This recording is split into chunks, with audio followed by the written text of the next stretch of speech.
আসসালামু আলাইকুম ভিউয়ার্স, আমি অশ্রু ডে উইথ অশ্রুর পেজ থেকে আরও একটা নতুন ব্লগে সবাইকে স্বাগতম। আমাদের ফ্ল্যাটের পিছনে একটা মাদ্রাসা আছে, সেই মাদ্রাসাকে কেন্দ্র করে একটা জালসার আয়োজন করা হয়েছিল। তো বাসার সামনে প্রচুর দোকান বসেছিল, একদম ছোটোখাটো একটা মেলার মতো। তো আমি যেহেতু এর আগে কখনো জালসা দেখিনি বা শুনিনি, এজন্য ভাবলাম ভাবিদের সাথে একটু নামি। তো আমরা 3 ভাবি এই জালসা দেখার উদ্দেশ্যে আমরা আসলে মেলাটা দেখার জন্য নেমে পড়লাম।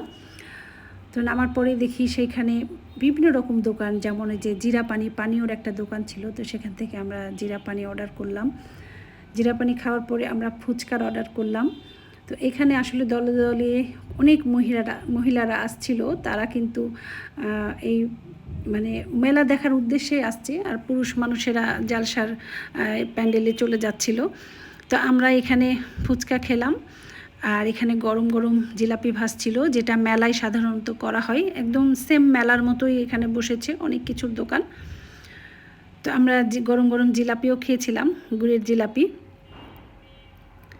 তো পাশের দোকানে গেলাম, সেখানে তো আরও মজার একটা জিনিস দেখলাম, আচারের দোকান। সেখানে নানান রকম আচার, যেমন আমের আচার, চালতার আচার, মরিচের আচার, আপেলের আচার, আলু বোখারার আচার, এমনকি বাদামেরও আচার ছিল। তো এত রকমের আচার দেখে তো আর থাকা যায় না। তো খেয়েছিলাম আমরা আপেলের আচার, আলু বোখারার আচার আর বাদামের আচার। এরপরে আমরা লাস্টে খেলাম বারো ভাজা। তো আসলে ভাজাটা ছিল বারো ভাজা নাম, কিন্তু আসলে 20 রকম আইটেম দিয়ে এই ভাজাটা তৈরি করা হচ্ছিল। তো আসলে এই ভাজাটার নাম হওয়া দরকার ছিল 20 ভাজা। তো নামটা একটু কেমন শোনায়, এই জন্য 12 রকমের জিনিস না, 20 রকমের জিনিস দিয়ে 12 ভাজা। তো আমরা লাস্টে 12 ভাজা খেয়েছিলাম। তো আমার আনন্দঘন মুহূর্তটা তোমাদের সাথে শেয়ার করলাম। আল্লাহ হাফেজ।